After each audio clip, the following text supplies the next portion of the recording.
Hey guys, I'm back with vlog number 2. Today I will be discussing my whole experience with living in Dubai and working for the Emirates airline.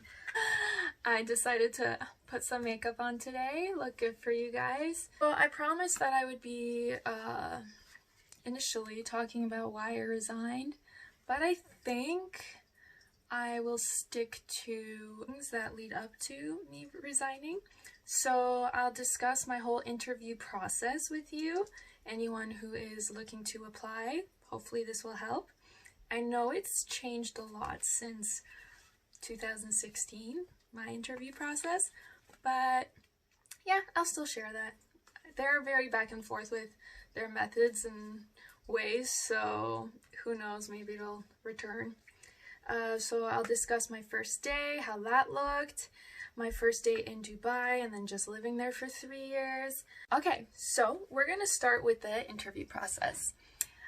Basically, it lasted 3 days. I came in on, let's say it was a Thursday in April 2016. I think it was like mid-April. I can't recall numbers, dates at this point. I have the post-flight attendant fog. But yeah, so the first day I came in, I literally dressed the part. Leading up to this interview day, I literally Googled anything and everything possible with this job. I wanted it so bad. I'm like, I'm getting it. There's no way they're gonna say no to me. It's happening. I pretty much put myself in the part, in the role, and I made it. So yeah, like I mentally was a flight attendant that day. Anything with the word Emirates and Dubai on Google was purple. If you know what I mean by purple, I mean like the link has been clicked, I've been reading up on it, it's been touched, like I know every link related to Dubai and Emirates at this point, leading up to the interview day. So yeah, I just basically understood. Oh, and I actually reached out to a few Emirates girls as well on Instagram. Yeah, that's how crazy I got. And I kind of like confirmed it with them, like, okay, I have an interview coming up. I am aware that I should be wearing pearl earrings, red lipstick, and basically like the makeup that you girls basically wear on your day-to-day at work. And they're like, yes, do it. And of course I was planning on doing the bun as well. So yeah, I woke up that morning. It was in Toronto. I'm from Canada, as mentioned in my first vlog. So I went downtown Toronto. I'm outside of Toronto, like an hour away. So it was a very early morning. I got up to put my hair in a bun, make it nice and polished. I didn't have that hair scrunchie that we had to wear with our uniform, but yeah, I just made the bun. I did my nice natural eye makeup, just contoured, gave enough definition to make my eyes pop, make them noticeable, and I did the red lip. And yeah, earrings.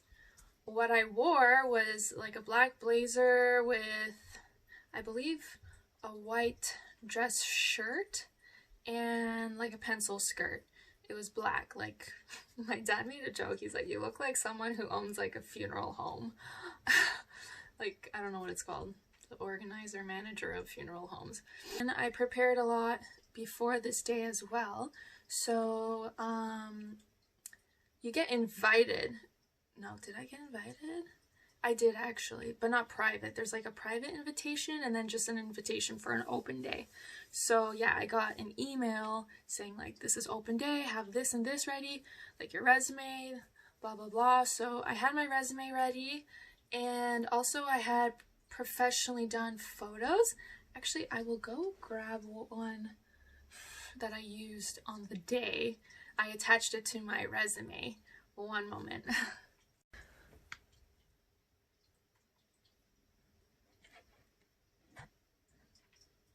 Okay, so this actually wasn't it. It was the same day, same photo shoot. This was more of my, there's dust on it, smart look. Let me focus that in. Yeah, this was my smart attire, but I did have like business attire as well. The business attire, like I mentioned, was the same thing I wore on open day and on my interview. Like, I'm telling you, I was just like a flight attendant for those straight 3 days in my head. Really, like, I feel like from this whole interview process, in order to like get what you want in life, you have to like really see and believe that you are it. That's my biggest advice. Get in the role of it, and yeah, you'll see where it'll take you. Yeah, so, oh, and I wore a watch. I almost forgot. This is the exact watch that I wore. Oh my god, I'm totally, like, foggy brained. I had my nails done as well. You gotta have your nails polished. So I had my nails polished, I had a watch, the earrings, red lips, hair in a bun, nice natural, radiant makeup, and then the blazer, business shirt, and pencil skirt with those heels that I just showed. So that's how I presented myself for those 3 days. It was at a hotel, I got in line, and basically I made friends with everyone around me. And that's one of the things I read on the internet was like, the second you step into this hotel for this interview process, like, you're on Big Brother. They're watching you. And I was so paranoid. I felt like the hotel staff was in on it. Like, they're watching, they're giving the interviewers insight and their opinion. So I wanted to look good and leave a good impression with literally any conversation, any eye contact and smile I shared with people. So yeah, I was smiling for those 8 hours. And I made sure every conversation was positive, and I didn't want to cause or create any competition between me and the next person.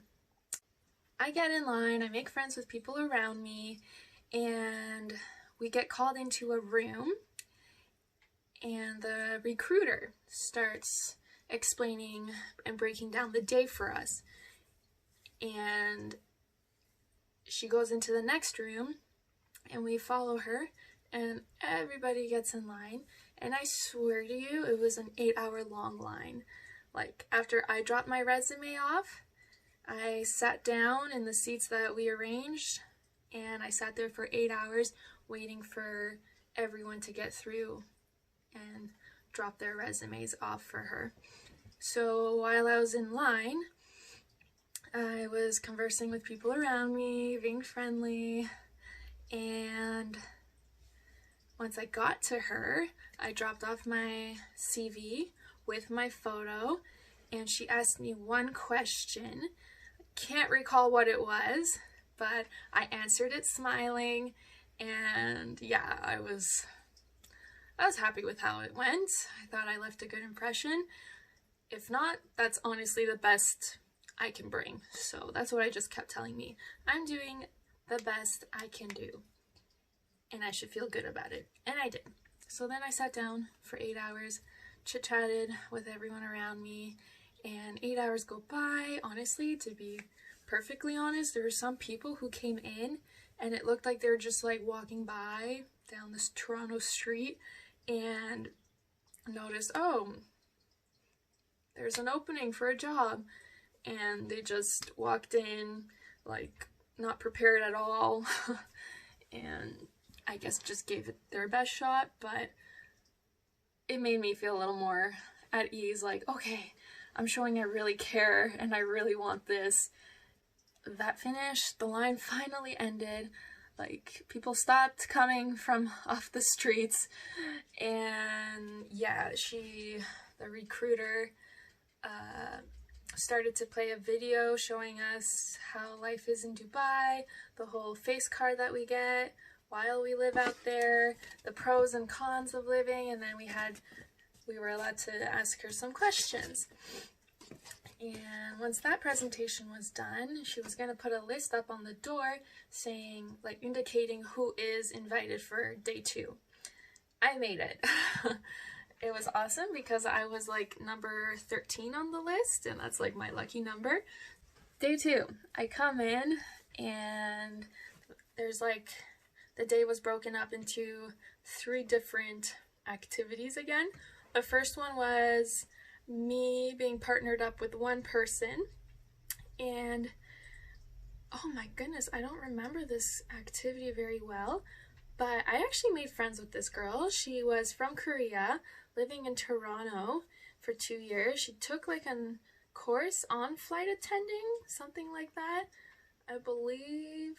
Yeah, somewhere in Toronto. And yeah, so she was applying with me, and yeah, we became really good friends, and we were partners throughout the whole day. And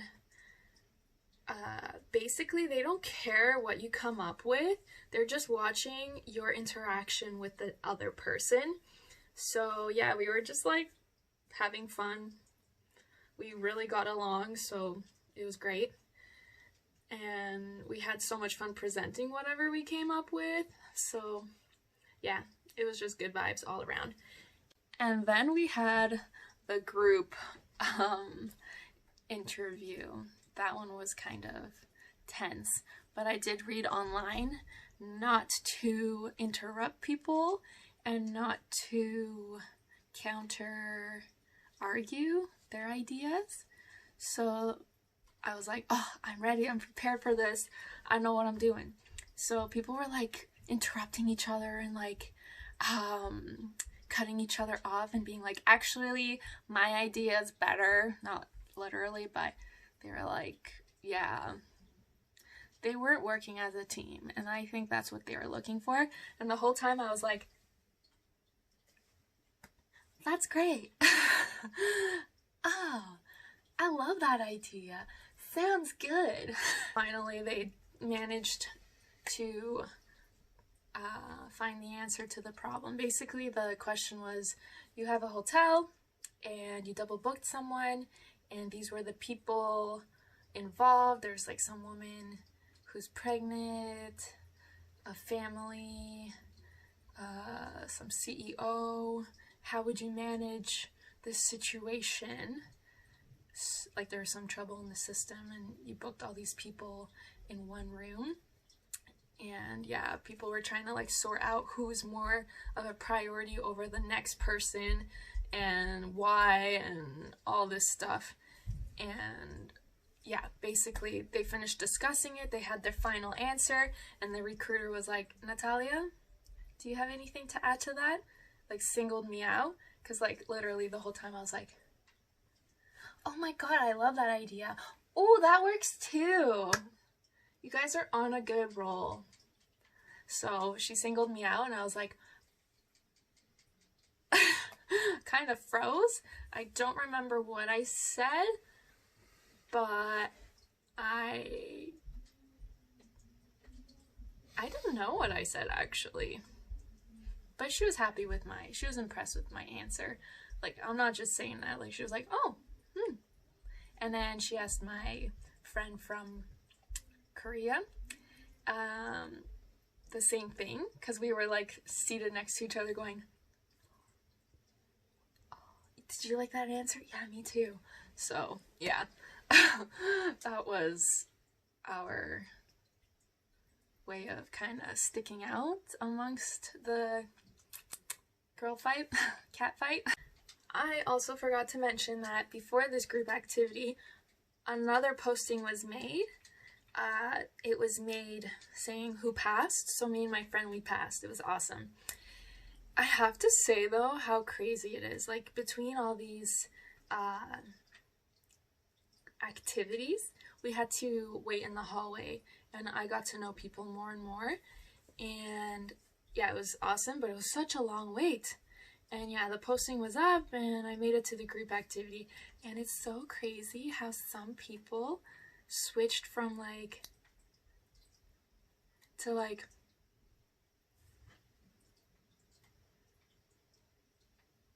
in the hallway.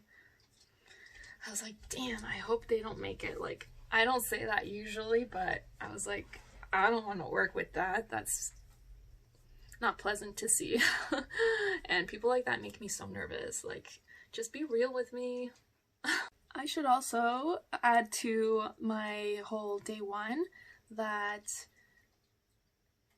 I found out later on working with Emirates, the airline, that actually in my batch there was one chick who just arrived to her open day in jeans and her hair in a bun and no makeup, and she freaking made it. She was from Italy, so I was like, what the I spent like a whole month researching every night, hours, on the whole psychology behind this whole thing. And this girl just ta-da-da-da-da makes her way in and fucking freaking gets it. So, yeah, that's not fair. But congratulations to her, like, that's awesome. Okay, group activity done, and finally we wait a few more hours. There's no lunch breaks, by the way, guys. Like, you're just in the hallway waiting, and I'm trying to think. I remember like being in the hotel lounge foyer, and people were like freaking out. They're like, I'm not gonna get it. I'm not gonna get it. No way. So I'm missing something. I'm forgetting something. Sorry, guys. But anyways, the list goes up. I make it to day 3, or to the next round. Day 2 was like the whole interviewing. And yeah, so we go into this kind of classroom kind of concept room. There's like desks, rows with like office chairs, and the recruiter goes up to the front and she starts discussing more stuff. I literally cannot recall what it was, but yeah, so she's up in the front, we're watching her, and she's like, okay, so this is the list, sign it up if you would like an interview with me tomorrow. There's timing, so yeah, good luck. And she just places it. Oh no, I'm the worst at this. She's like, okay, so this is the list. I only have spots for like 20 people, and I believe there was 40 of us. So she's like, it's gonna be first come, first serve. Yeah, so pick your time slot and good luck. See you tomorrow. Pops it on in front of me. Thank God. And I'm telling you, I was like in the second row, close to the wall. I had my friend to the left of me. No, she was behind me. Oh yeah, she ended up being behind me. So yeah, she just came up, like she's discussing things, and then she made her way in front of me, so I'm like, and then she's like, so good luck. Places it right in front of me. Everyone like over me just like swarms, and like it was like that Mean Girls situation, like lunges, and I'm just like, holy, I can't even see the paper. There's all these arms, and I'm just like, okay. And then I checked, I'm like, I hope it's on the line, I hope it's on the time frame, and I look, I didn't even write my name, it was just scribble, like a signature, and it was at 12 on Saturday. Saturday came again, hair bun, redid my nails, they're a bit chipped, makeup is all done again, and yeah, I get talking with her, and she's so friendly. Like, they try to make you comfortable. So yeah, she did a good job doing that. I'm not good at interviewing, but yeah, we got along, and she asked a lot of like situational questions,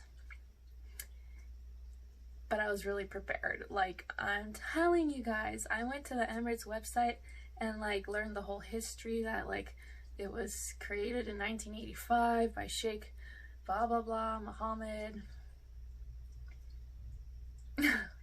See, I've been like gone for 6 months and I'm forgetting everything. Oops. But yeah, and she's like, okay, clearly you've done your research, and I'm like, hell yeah, that's an understatement. But it was good that I also had a second language. She's like, so are you gonna claim it? I'm like, I'm not sure. Like, I understand my parents perfectly. I can read it, but writing it and speaking it, I'm like kind of, but I'm the same way with English, like second language problems. I always want to say like a Polish word instead of an English word. And luckily she was Polish, so she's like, okay, try me. So we conversed a little bit and she's like, yeah, I'm writing it down. You're good. You're fluent enough. So I'm like, okay, if you say so, that's awesome. And yeah, so the day's done. I'm like, oh my God, that was like the most rigorous, most challenging 3 days of my life. I was in heels for them. I was there from 8, but I had to get up at 5 every morning. So I'm just like, oh my God, I'm so proud of myself. I gave it my best. Like, I just want to go home and be like, I did it, you know, like what an experience. And I have to say, during this time I was working so bad, but it was so worth it. The stress, like, yeah. And I had to wait a whole month and a half. I ended up resigning 2 weeks after this interview. I don't know, I just had this good gut feeling that like this is gonna be my new chapter and I want to enjoy Canada, Toronto for a little bit before I leave. Like, I'm not trying to be overconfident or anything. I just, like I said, I pictured myself in this role. I put myself in this role and I was like, there's no way I can't be this. This is who I am. I think it was like 6 weeks of waiting, and every day you have this like, oh yeah, you apply from their website, Emirates Careers, and every day I was checking like the status, and then finally one day I had the status. It was frick, there's this one status before the good one. So I was like, oh my God, like, it's progressing.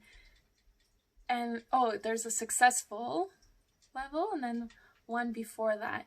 And that one's already an amazing level to reach, status.